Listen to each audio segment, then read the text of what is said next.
Welcome to the Real Estate Investing Movement Podcast. Got my good friend Shane Ninan in the house. He's from upstate South Carolina, Greenville, Pickens. We can basically just paint it as the whole upstate of South Carolina. Yeah, Greenville County, Pickens County, Spartanburg, Anderson, Oconee.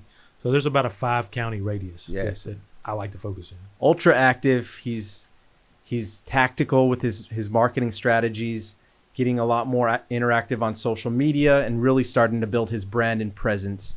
And we've been connecting on a personal level, trying to figure out how we can collaborate, bring the two networks together and start putting together some masterminds. So welcome, man. Thank you. It's an honor to be here. The movement, it's been a long time coming. So thank you for having me. Absolutely.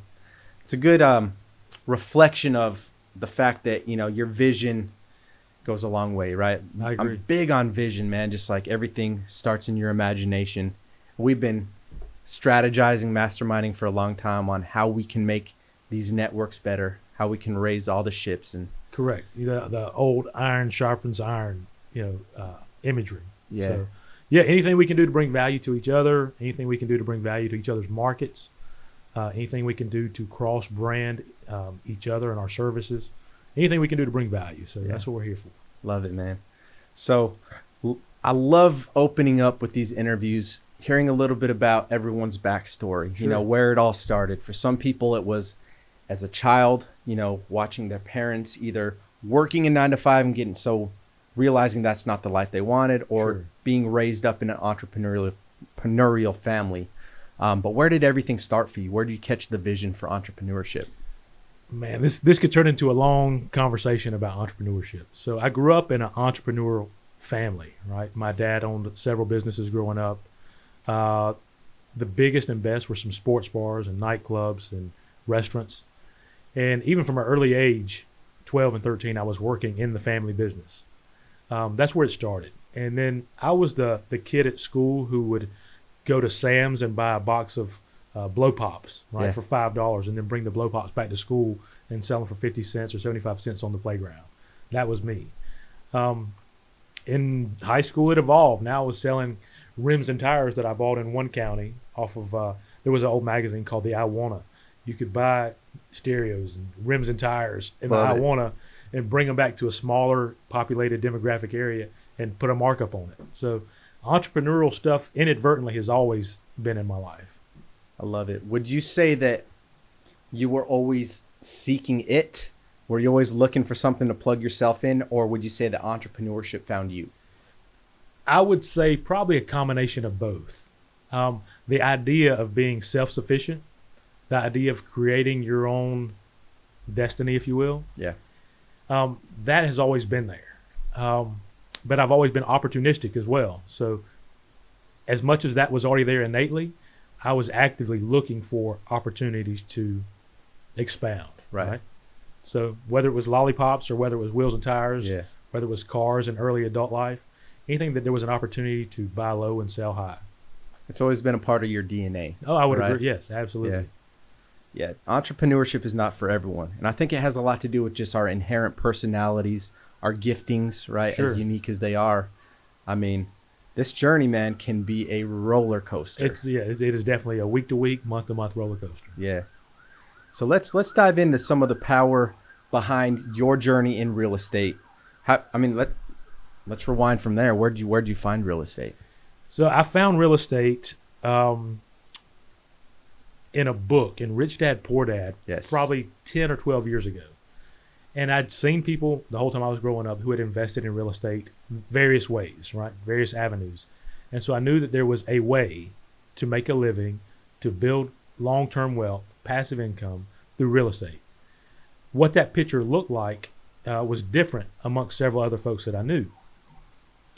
Fast forward to when I got married 10 years ago, I told my wife, we had a vision of rental properties. That was where we wanted to go. How we got there, what that picture looked like, we didn't know. We had read enough books and we knew the basics. We knew that to get a rental property, you save 20%, you go to the bank, get pre-approved, find an agent, find a property on the MLS. And I think that's what most people who aren't immersed in the real estate world, that's what they think. 100%. So I drew a line in the sand in 2017, early 2018. And I knew that in order to evolve or in order to take the next step, I had to surround myself with real estate people. I had to put myself in those rooms where those folks were having real estate conversations. And I found a meetup group on meetup.com. It's still around. It's a little less relevant right now, but 2018, I looked up real estate meetup, upstate South Carolina. I found a real estate meetup in Easley, South Carolina, and I signed up to go, told my wife, hey, we're going to this, and we'll be the new people. And I've never been socially, bothered by being the new guy in the crowd. Sure. I consider myself a pretty social individual, so it doesn't bother me to walk in and say, I'm the new guy. We went to this real estate meetup. There were 12 people at a Panera Bread around 2 or 3 tables, and I literally did just that. I walked in, hey, you guys must be the real estate group. My name's Shane. I'm just here to listen and ask questions. And they asked me, what is it that you want to do? I said, I'd like to have rentals. Okay, great. How do you want to get them? And I gave them the bank story, the 20% story. They're like, you realize there's a lot better ways than that. Right? That's why I'm here. You tell me the better ways. Yeah. And it was an 2-hour-long meetup. And there were 2 gentlemen there at that meetup that were actively wholesaling. And they gave me the 60-second, 90-second wholesaling elevator pitch. It sounded great, right? None of your own money, none of your own credit, no applications. Almost too good to be true. Oh, it was definitely too good to be true. Yeah. And my wife and I left that meetup, and we looked at each other like, that's illegal. There's no way that is legal or ethical. Fast forward, I dove into YouTube University. I found several big hitters at that point in time. Max Maxwell was just getting started. Max Maxwell was on there. Obviously, your Cody Serbers were on there. Sean Terry's were on there. And all these guys were laying out the blueprint. And it was just a matter of connecting the dots. And once I had that piece of the puzzle, I started reaching out to a few folks in my area from Bandit Signs. I would call them, explain to them who I was, what I was trying to do.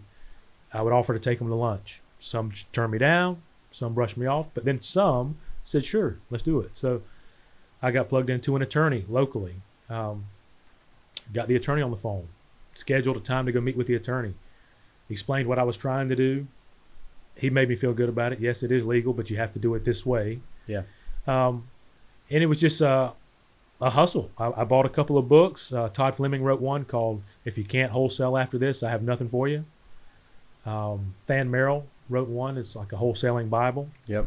So it was just a matter of educating myself and taking that initiative and those steps. And from that initial meeting at the Panera Bread to roughly 4 months later, I had landed my first deal. And once I had landed that first deal, which actually turned into 2, you became a believer. The proof of concept, right? I was able to take that. We jokingly call it a shut-up check, right? You're able to take that shut-up check back to the naysayers and say, I made it happen, right? Yeah. Here it is. Here's the proof. And my wife has been super supportive the whole time. My in-laws super supportive, but they all had this reservation, like, don't quit your day job. Don't get too excited. We haven't seen anything come through yet.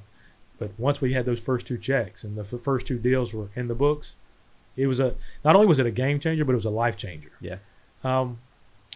So I continued working a really, really good W-2 job for the next few years, wholesaling on the side in between time.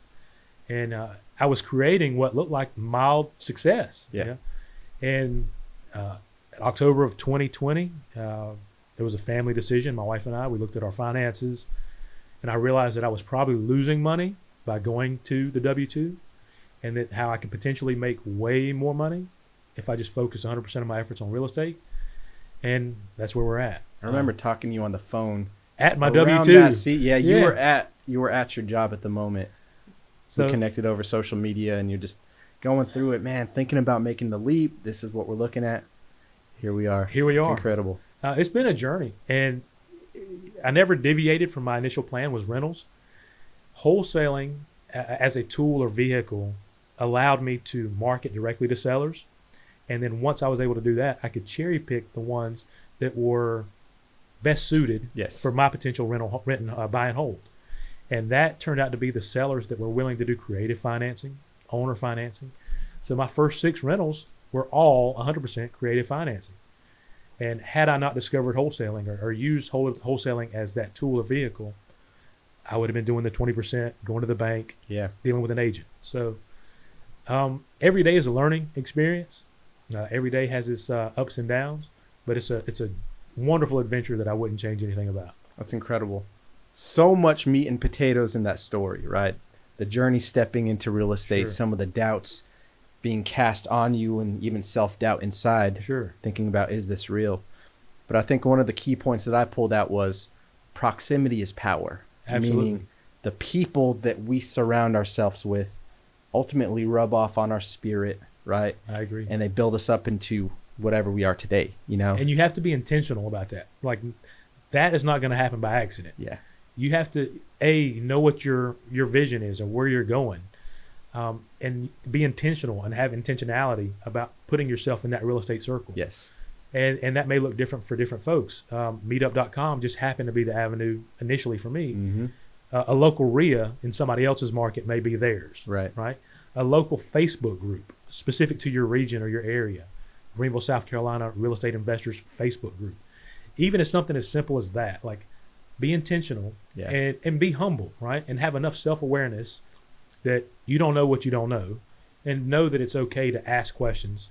And that's how you're going to grow, right? That's how you're going to find the answers. And some people will gladly help you out. Some people will show you what they're doing. Some people will lay out the blueprint for you. And then you'll have some jerks who won't do anything at all. Of course. But the whole key is just be intentional about surrounding yourself with people who are doing what it is you want to do. Yeah. And to even make that more clear, figure out where you want to go before asking for directions. I agree. Right? That's one of my favorite quotes. Like, whatever it might be in life, real estate might be the vehicle. It might not be, right? But what I believe is one of the most important things that we can come into in life is discovering our purpose, right? I agree. Based on your skill set, what is your unique calling, right? What are you passionate about? What do you spend your free time doing? And when you find that answer, pursue it with all of your heart. Absolutely. Right? Real estate, for many people, we see it as a vehicle. Sure. It might not be that ultimate passion, although I believe it becomes a passion as we learn and evolve. But figure out something that you're passionate about and chase it with every ounce of your being. I agree. That's how winning is done. Sure. If you're not doing that, if you're miserable sitting in a W-2 job, then maybe start asking yourself, how can I start making different decisions, or surrounding myself with different networks of people who are going to help my self-development, right? Oh, agreed, 100%. That's big. That's big. So I know we discussed a little bit before the interview, the power of network, but also the power of having private money behind you, right? Oh, the power of capital. Sure. What's your experience been from stepping into wholesaling, right? Executing contracts, knowing that you can align a cash buyer at the other side. Sure. But what's been your experience from that as to stepping into fix and flips of your own, holding rehabs, and knowing that you actually have access to capital? The ability to raise private money has been a game changer, right? And most wholesalers and new wholesalers are excited to be wholesaling, right? And I think a lot of times they miss some opportunity because they're not focusing a little bigger. They're okay with the assignment fee, and that's great. That can be your avenue. But the more tools that you have in your tool belt, then the more options that you can provide to your potential sellers, and the more private money that you have other options that you can do. Yep. Fix and flip, wholetailing, even joint venturing with contractors and land developers to build duplexes, quadplexes. So I did a 500K challenge. We'll call it a year ago. Yeah. And part of that 500K challenge was going live on Facebook for 30 days in a row. And you and I talked about this. And during that 30-day window of time, I would just invite people into my world. We would do a 2-minute live or 3-minute live, and I would be at a project or looking at a property. And what we take for granted or what we think is mundane or routine, 90% of the people that are our friends and families, uncles, aunts, find very intriguing, right? They're like, wow, this guy's out there doing it, and some people just watch HGTV, and that's as far as they get. Yeah, it's a little taste of it. Yeah, and we're living it. We're working it every day. So going live and making people aware of A, what you're doing, and B, the potential opportunity that they could have in working with you. I never went on live and asked, hey, who has money that they want to loan me? Right. I didn't go, that's just the snake oil salesman kind of route. Yep. But I did position my videos in a way that I said, if you have money sitting in a 401k, or you have money sitting in an IRA, or if you have money sitting in a money market account and you're not happy with those returns, let's have a conversation. Real estate provides a solid and secure tool, avenue for you to invest that money. It's very tangible. It's not going anywhere. Yep.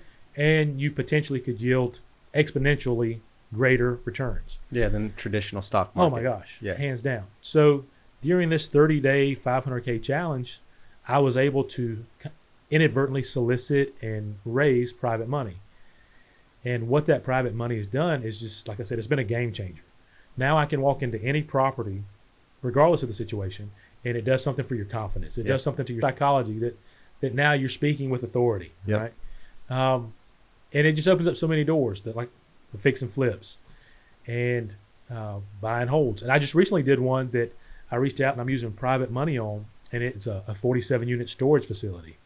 I borrowed a big, large lump sum to hold this property for 12 months, knowing that during that 12-month to 18-month window, I'm going to refi, cash out. Yeah. Not really cash out to pull any equity, but just pay off my private money guy. Right. And it's funny what happens when you start working with private money guys. They're tied to other money guys, and they're at the golf club and the golf course, and they're talking about how much money they made on this deal or that deal.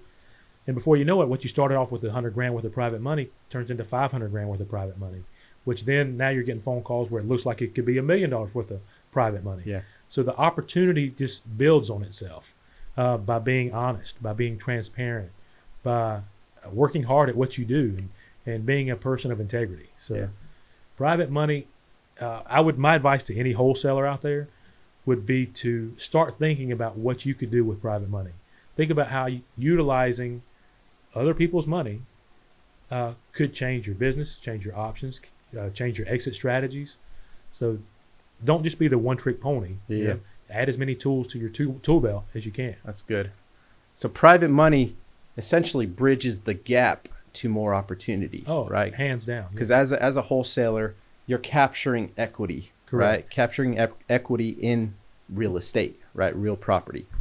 From there, the exit strategy is all yours. You can flip it real quick to a cash buyer, take it as a rental, flip it, right? But being able to see every single angle inside of that transaction gives you that insight, right? So over time, you become much smarter and you can start leveraging stuff like money. Absolutely. I think with that too, like you said, not being, just a salesman trying to get money to fund your future projects. The value in it is you're literally providing safe investment opportunities. Correct. Where people can come into your world, right? Be a part of your network, your movement, right? Feel like they have a tangible piece inside of a real estate deal. Absolutely. Right? It truly is adding value, and you're making a great return in that process. Sure. I think a lot of it, another key factor is mindset. A lot of what we do in this space is mindset, right? Yeah. And if you're having this conversation with one of your peers, well, I don't know how to ask him for money. I don't feel comfortable asking so-and-so for money. That's the mindset problem, because you're not asking them for money. Right. What you're doing is providing them an opportunity, right? You're not twisting anybody's arm trying to ask them to loan you $100,000. And if you do it in a way that is with integrity, right? Yeah. And you've done enough on the front end to build up your trustability, right? They know, like, and trust you. They're going to be grateful that you brought them this opportunity, right? So my advice to anybody listening would be, don't look at it as if you're panhandling for handouts, because that's not what you're doing. You're not. You're bringing extreme value to somebody who is looking for better returns on cash that they already have. Yep. And you'd be surprised at how many people actually have excess money sitting in a bank account that's making 2-3% per year. If that. If you're lucky. Right. So it's everywhere. It's don't just think doctors, lawyers, your high net worth individuals. Yeah. Like, those are great, but that's the low hanging fruit.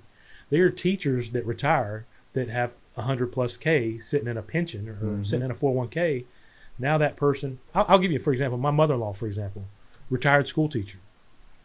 I won't put all her business out there. Yeah. But if she has a large enough 401k, she knows me. I'm her son-in-law. If she chose to loan me $100,000 or $200,000 out of her 401k, 401k is the one quarter it might be 6%. Yeah. One quarter might be 10%. Next quarter it's 7%. It's up and down. It's like it plays off the stock market. If she loans it to me or you or any other investor, she now has the negotiating power to whatever she wants her constant return to be. Yeah. There are SEC regulations, so we can't talk numbers. We can't talk specifics, and I can't guarantee you XYZ. But if it's a one-on-one basis and my mother-in-law wanted to loan me the money to do a flip, she controls her return. She tells me, I want 10%, I want 12%, I want 2 points up front or no points up front. Yep. So the person who you're providing the value to or the opportunity to now becomes a two-way negotiation to make sure it's a good fit for both of you. Right. Yeah, that's really good. I like how you open that up as a two-way negotiation, because that's really what it is. Sure. You know, you're providing the opportunity and asking based on what you're currently making. Sure. You know, my goal is to add more value to your network, Absolutely. right? But what do you feel comfortable making in return? Sure. Right? They're standing in the gap, providing an opportunity to fund our real estate projects, but it truly is a partnership, right? And it needs to be treated like that. Sure. But you'd be surprised. You got a lot of people in your network that you would not even think they got some cash flow. And I think that was one of the big things about going live on Facebook for 30 days. Like I told you earlier, I had an aunt who I hadn't seen in 20 years, 25 years. And she's an aunt. There was a relationship that went sour, but she was living in Philadelphia. I hadn't seen her in 25 years. She saw me going live and she reached out to me and she said, hey, look, I'm familiar with what it is you're doing. I have lent money before in the past. I have partnered with people before in the past. If and when you need something, feel free to reach out. Yeah. And she and I chatted on Messenger. We text back and forth, and she had verbally agreed to be there if I needed X, Y, Z. So, I mean, the money is out there. You just have to put yourself out there, right? Getting on Facebook Live is uncomfortable, right? Yeah. For anybody. Even if you do it 30 times, it's still uncomfortable. Oh, yeah. But the more you do it, what worked for me is telling my audience, hey, this is uncomfortable, But I just wanted to show you guys, hey, look what we're doing today. We're doing a kitchen remodel, or I'm out looking at this crappy house. And by the way, I'm sorry if I stuttered. I can't edit that out. So just being transparent, being genuine, and being a real human being, that's what it boils down to. Yeah, and people appreciate that. People are looking for a sense of connection, right? Absolutely. If you're presenting yourself as being too perfect and having it all together, you're not relatable, right? How are you going to be able to come down to someone else's level if you walk that perfect life that no one walks, right? Right. Unless you're Jesus. Do it for the gram life, right? Yeah. But I mean, I believe one of the most powerful tools that we can have is owning our story, right? Correct. Owning our story, being ourselves. Sure. Unapologetically, I agree. It opens up so many doorways. If you're putting on this different mask or this guise, depending on what crowd and what network you're in, good chance you're doing it for the wrong reason. Yes. Right. Yes. And eventually all that'll come to light. Like you can't keep up that charade or that act for any sustainable amount of time. For sure. Yep. That's good. So let's talk about the power of a network, right? A lot of real estate investors are part of these high-end masterminds, right? Correct. Which you got a lot of different educational pieces. You have mentors, right? You got coaching programs. You have high-level masterminds, which, by the way, there's people that pay $25,000 a year and more. We're talking 60 grand, 100 grand a year just to be in the same room, sitting at the same table with high-level people, right? Sure. We've both been a part of these high-level masterminds. Let's talk about the power that lives inside of that room. I'm not sure if you can quantify the power that's in that room. No, infinite power would be in that room. And when you're paying for those top-level, high, expensive masterminds, you have to get over the fact that you're spending a big chunk of money, right? Yeah. But you also have the mindset, that you're investing in yourself, you're investing in your family, you're investing in your business, you're investing in your future. So that's the biggest hurdle, right? But trying to quantify that or trying to put a tangible ROI on that type of investment, for me, is sometimes difficult. Yeah, you can't. Yeah, because somebody once asked me, like, what would it be like or what would it be worth to sit in a room like? It's priceless, right? Yeah. It's priceless. It's a very exclusive community. It's a very exclusive room. They're very industry-specific tools and tactics that are discussed. that people lost millions, hundreds of thousands experimenting with to find out the recipe. Yeah. So in order for you to be sitting in that room to get the recipe kind of spoon fed to you, it's going to cost you something. Absolutely. You got to pay to play. Have to. So yeah, I'm in a mastermind, and my spouse and I go back and forth sometimes about the ROI. And I think the power that it brings to me thus far is being in a room of nationwide folks, right? We're called together 4 times a year, once a quarter. And we just share ideas. What may be working for a guy in Ohio market may not work for a guy in a South Carolina market. There may be some new trick or new vendor that you can work with that's shared by a guy in Tampa, but now the rest of the country can tap into that vendor. Right. It's just, and it also feeds your energy level, right? It recharges you, refocuses you. It helps put different perspectives on what it is you're doing or trying to do. Yeah. And I think as entrepreneurs, we think differently, right? Than maybe some of our peers, some of the guys we went to high school or college with. And sometimes we don't feel like we necessarily fit in 100% with those groups. Right. When you're part of a mastermind and you're in a room of 30 other people or 100 other people who are doing exactly what you're doing, chances are they think the same way you do. Yep. So you feel accepted, right? And now there's this brotherhood, this fraternity, if you will, of elite thinkers, right? Who are thinking outside the box. So to quantify that or to put a value on that, to me, is priceless. There's no way you can do it. Yeah. That's huge. And it's good for support too, right? So if you have a certain problem, say a tax problem or a deed problem or a title problem, if you're tied to a large mastermind, there's somebody in that mastermind who's already been through that, who's already taken the lumps and the bruises, who all they are is an email away or a text away or a phone call away. And they can show you, well, my attorney and I did X, Y, Z. It's not as bad as you think it is. Yep. So those conversations that you can't put a dollar amount on are priceless. Yeah, that's big. And you're learning from someone else's mistake before having to make something yourself. Absolutely. Right? Like people are truly laying out their playbook, saying, look, this is where I've been. 2008, I lost everything, right? But Sure. they're telling you all the lessons that they learned from that in order to save you from learning a way more expensive lesson than the ticket on that mastermind group. Yes, agreed, right? Agreed. Which comes back to the power of the network, which we really just branched in with this. Yeah. And I think when it sums it up, like our community, the people that are closest intertwined in our circle are going to be the people that, that are hungry to elevate. Yes, absolutely. And you mentioned when you started masterminds and coaching programs and mentorships, I think they all provide a different type of value. And I'll speak for me personally. The mastermind is one thing, and it's more of a network thing, like a broader spectrum of help, right? Whereas a coaching program or a mentorship would be more specific, more drilled into you and what it is you're doing. Compare it to having a basketball coach, right, or a golf coach. Like if you're part of a golf community, there you can get various tips and tricks from this person, that person, et cetera, how he swings, et cetera, versus having a direct coach who's standing over your shoulder, telling you how to hold your thumb. The mentorship and the coaching program, for me, is more specific, more granular, right, and more specialized, focused. And both of those two, no matter what they cost, whether it's $5,000 or $30,000, those are huge numbers for a lot of people. Yeah. But this game, in order to get better, to get sharper, you're going to have to invest in yourself from the very smallest levels, buying books, podcasts. And if you really want to exceed and excel, you'll have to put yourself around some of these high-level folks, which you have to pay to play. Yeah. I'm a fan of both. I'm a fan of masterminds, and I'm a fan of coaching programs. And if someone doesn't like, that's completely up to them if they want to go that route or not. But I would rather have somebody who's been there, done that, tried that, spent the money, lost the money, and learned that, standing over my shoulder saying, well, I did that and it didn't work out quite like that. Well, maybe you should do it this way.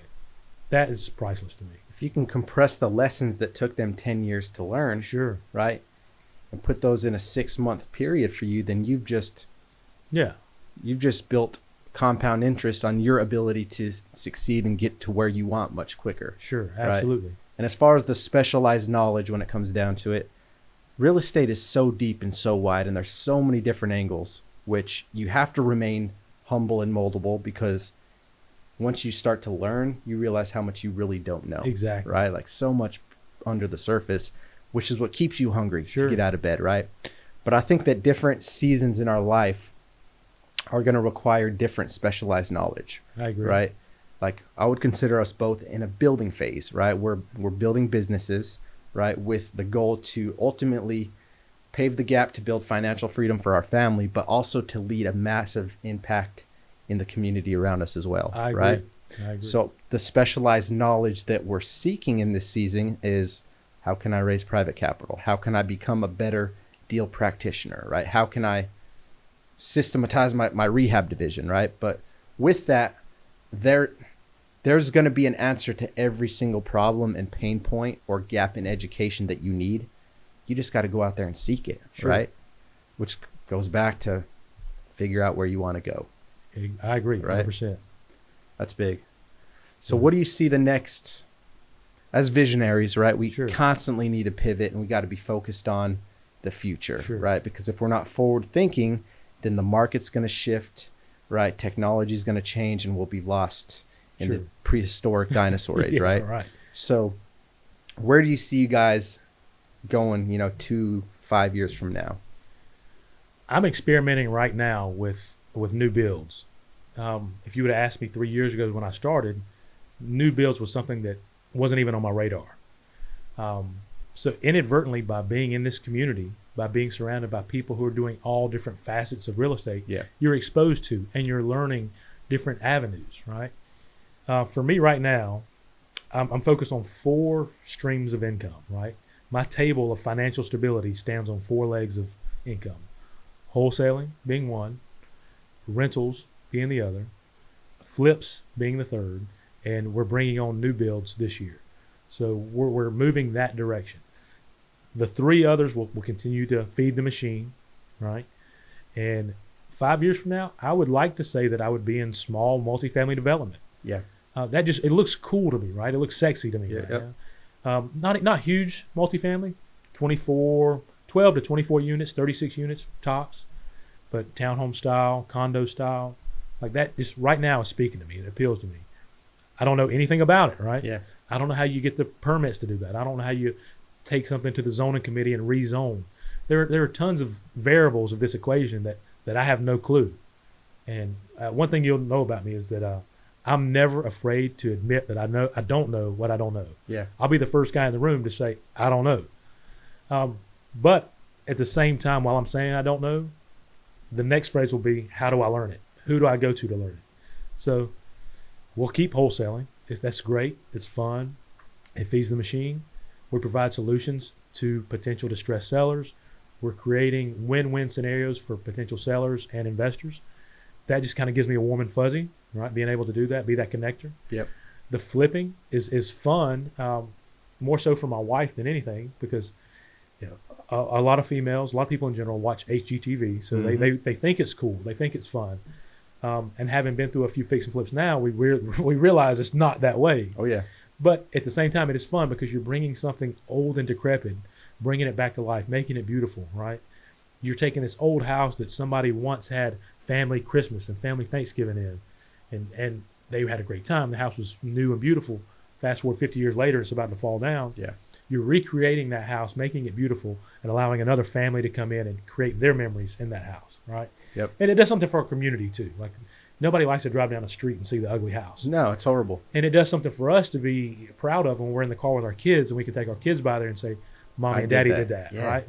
That house is beautiful now, right? You remember what it looked like 6 months ago? So the flipping will stay there. And the rentals, that's my long-term game. Yep. Robert Kiyosaki and the Rich Dad Poor Dad that I read in 12 years ago, buy assets, don't buy liabilities. Yep. So I'm in a position now where I have access to some private money. I'm able to do a BRRRR strategy, right? If I need to, or if I have to, if the opportunity presents itself. So yeah, now the thing is just to compound the rentals. Like, how do you get more? How do you keep them efficient? How do you manage your property managers to make sure you're getting your biggest bang for your buck? So yeah, and the new builds, I'm really anxious and I'm curious. I'm excited to see what these new builds bring to the table. Right now, today, April 2021, lumber prices are going through the roof. So a lot of people are scared of building cost. But as we're seeing these lumber prices increase, we're seeing selling prices, price per square foot, they go along with each other. So what was selling for $130 a square foot 9 months ago is now selling for $160, $170. It's bananas. I don't know how long we're going to be able to ride this out. This market's insane. But yeah, the key is finding good, usable lots, relatively inexpensive, preferably with water and sewer. Yep. Working out a good relationship with a builder and or contractor, and learn how to do, I don't know how to build a new house. I'm learning all this right now as we speak. Right. So I know I own 2 lots, but I had to call the city, go to the city of Seneca. What do? First, you need to get the land surveyed, right? Once you get it surveyed, bring it back to us, show us your house plans. We have to make sure it meets the setbacks. Setbacks? What are setbacks? So I just learned this in the past few months. Yeah. Now, what's the order of operations? Do I get the water, sewer, septic? Who do I call first? So for the remainder of 2021 will be these new builds and potentially more, along with the other 3 tools and vehicles. That's the beautiful part of it too, is you don't always have to have the answer, right? In fact, it's liberating to say, dang, I don't know this, but I guarantee I know someone that does, right? Correct. Value of your people, and I love being an entrepreneur. It's a blessing and a curse, right? Sure. But if you don't know the answer to something, all you got to do is just connect the right person, right? Correct. Like you're the conduit, connecting opportunity to product, right? Or opportunity to service, standing in the gap, seeing opportunities and then creating them. Or you don't even have to see it. An opportunity might not even be present, but you have the ability to say, you know what? Let me think outside the box for a minute. And if I'm going to walk around, this problem that presents itself, because great businesses are built around providing services and solving problems, right? So let's take a look at this problem. In this case, maybe it's an old distressed house or just a wooded lot that's been sitting in the family for years and years, right? How can I strategically approach this problem, right? And walk around it in order to develop or create the best possible scenario for it. Absolutely. Absolutely. That's big. That's the stuff dreams are made of right there. It is. Yeah. It is. Most people are either too afraid, because I feel like we live on 2 sides in life. We're living in fear or we're living in faith and belief, right? Correct. Which fear is going to hold us back, right? Sure. It's that voice in the back of your head telling you you're not good enough. You're never going to make it. Don't take on that rehab project. Too much work. You don't have the money. It's that doubt in the back, right? Sure. But faith and belief, right? That's how all things are built, right? Yeah. All things are possible. What did Napoleon Hill say? And I've got a piece of artwork hanging in my office. If the mind can, the body achieves what the mind believes, something like that. Something like that. I'm embarrassed that I don't know. The body. It's something about achieving and believing, right? Yeah. So, and I'm a firm believer of that. Like, you have to be able to see it and then believe in it, and then you can execute. Yeah. Right? Starts in your imagination, Absolutely. man. Everything is created twice.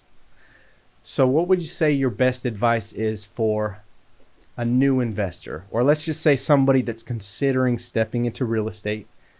The thought of, flipping houses or just investing in general is intriguing to them. Sure. What is the number one piece of advice that you could give a beginner? I think going back to something we said earlier, be intentional about where you're going to go and be intentional about formulating a plan to get there. Part of that plan may be immersing yourself around people, right? Part of your plan may be immersing yourself in education, right? What books do I need to read? What podcasts do I need to listen to? How do I become the best possible informed version of myself? Yeah, I love that. That would be my advice to somebody, like education, education, education, and intentionality. Yeah. Self-development, I think, is overlooked in so many cases, especially in this TV microwave generation. Sure. Right? Like, we want immediate results. We Sure. want them now. So we can post them on social media and brag about it to our friends. Yeah. Right? Yeah, absolutely. It's the world we're living in, but self-development is overlooked so much. Sure. Right? Which it's hard to find. Like you mentioned, it can be lonely being at the top, right? Sure. Which is why you surround yourself in these high-level masterminds. But finding people that get it, right? That think on the same plane of understanding as you. Sure. That want to excel and exceed the expectations that they once had on their own life, right? Absolutely. To try to accomplish something more. But work on yourself. Yeah. I think Brian Tracy says it. I couldn't even get close to quoting it, but you want to be successful? just start working on yourself, Yeah. right? One book at a time, one page at a time, right? Even if you're just reading 10 pages a day, get in the process of exercising your mind, working that faith muscle a little bit, right? So as you're reading, you're applying, growing. You don't have answers, you go ask the network. Take that information, you build on top of that. And over time, those habits start to compound into massive momentum, right? I agree. That's how winning is done. I think one of the detriments of our real estate community right now, and I'll say it out there and be blunt, there are a lot of people out there who paint a very, very pretty picture. Yeah. And they don't necessarily paint a full picture. Yes. And so we have new folks, right? New folks at crazy levels, right? And many of them think that real estate is a get-rich-quick avenue. And I want to be the first one to tell you that it's not the case. It's slow, consistent, steady progression, right? Learn one trick, figure out how to do it, then move to the next trick. Real estate is, there's commercial, there's residential, there's planned, housing developments. There's so many, there's tiny home communities, there's mobile home parks, there's storage units. There's so many facets to real estate, and there's money to be made in every one of them, right? But don't think it's going to come quick, and don't think it's going to come overnight, and don't get frustrated when it takes you a year or 2 or 3 or 4 before you start seeing any fruits of your labor. Just be faithful, be diligent, invest in yourself. That's good, right? Be intentional. Surround yourself by people who will become resources to you. Like make friends with the inspector. Like make friends with an appraiser. Like however you have to do it. If you have to Google one and send them a message on Facebook, because those are going to one day be your resources. Those are the folks that you want to be a phone call away. Yes. So it's not a get-rich-quick scheme. It's not. It's not going to happen overnight. And you're going to take some lumps and bruises. Have to. That's how learning is done. Just be okay with it and know that it's going to happen that way. Yeah. And your compensation in the marketplace is going to be directly related to the amount of value that you can add. Absolutely. But to add value, you have to learn. Yeah, right? Absolutely. And in order to learn, you have to fail. Absolutely. Become accustomed with that failure, because on the other side of that failure lies a promise. Right? That's the lesson that you pull out of it. I mean, you and I earlier today when I got here, we were talking, and you've been doing this for X amount of years. I've been in this over 3 years, going on 4 years, and every day I'm still falling forward. Right. Every day I'm trying to figure out how I can make the best possible version, the new remixed version of what I did 6 weeks ago, 8 weeks ago. And at this point, I don't think it'll ever be fine-tuned, because it'll always be moving, changing, evolving, improving. So just know that. I would say that to your listeners, right? To don't get hung up or caught up on having it just right, because there are people out there succeeding who don't have it all right. That's good. I think so. I think that's a fair statement. For sure. So before wrapping this up, I wanted to lean in a little bit with the importance of having core values, right? Before building any business, like you said, you want to map it out, have a good game plan. Sure. But you also need to make sure that you're super clear and intentional with the values that you place. Sure. I noticed you have core values put on the wall at your office. Yes. Can you read those off? Sure. How many of them do you think you got? I mean, I could probably rattle them all off. Personal development, transparency, teamwork. Did I say personal growth already? Mm-hmm. Okay, so transparency, honesty, integrity. I didn't mean throwing. No, I don't think integrity's on there. No? Integrity's on there inadvertently through way of something. Dude, I don't know, man. No, that's good. You got 3 of them. Yeah, I got 3 of them. Yeah, but those are the direction of where you're heading in your business. And I apologize for putting you on the spot. No. I would have stumbled too. Yeah. But the point is with that, like, you want to set out a game plan, right? And you want to make sure that your business is built on core principles, so that they can be the guiding light when things get rough, right? Because the water's going to get choppy. There's going to be seasons where you feel like you're drowning. Absolutely. Even at the top. Yeah. There's people that are making multi-millions of dollars a year, but their overhead is so high that they're skating by, and it might seem like they got it all together. Sure. But let's be honest, none of us do. Yeah. We're all learning. We're all falling forward, right? I wish more people would put it out like that, you know, because like you said, it's not a get-rich-quick scheme. No. It's not. My core values, a funny story about So when my wife and I were sitting down, this has been a year ago, right? Year and a half ago. And I knew that I wanted something on my wall in my office, core values. That's what the gurus say you have to do, right? And it's good to have it in front of you to keep you accountable, right? So she and I were talking, and I couldn't come up with like solid core values. I would like to think everybody wants to be honest, right? Yeah. I would like to think that everybody wants to be respectful. I would like to think that everybody strives to operate with integrity, right? So those are things that I take for granted, right? So when somebody says, what is your core values? Man, I could grab one of 20 things out of the sky. Honesty, transparency, integrity, respect. I grab it all. So how do you narrow it down to just like 4 or 5 or 6, right? So my wife, being the genius that she is, she found a core value quiz online, right? So it asks you a series of questions. At the end of the survey, it spits out your core values. And then how you choose to define those for your corporation, your business, your team. That's good. That's up to you, right? So my core values on my wall in my office, I think there's 5 on that poster. But it goes much further than those 5. Yeah. Those were the 5 that kind of stuck out, but I could have easily added 5 more or 10 more. Yeah. So that's the nucleus, right? That's the nucleus of your organization. It's the center point, right? Yeah, the heartbeat, if you will. And everything else goes around that. If there's a decision that you have to make that goes outside of your values, right? Sure. You need to question it, right? Is this in alignment with what we stand for? What we stand for, what we're building it with, right? And like you said, you would hope that it's built on integrity. Sure. I know for a fact yours is, right? But anyone in business, you would hope they're doing it for the right reason. Absolutely. You know?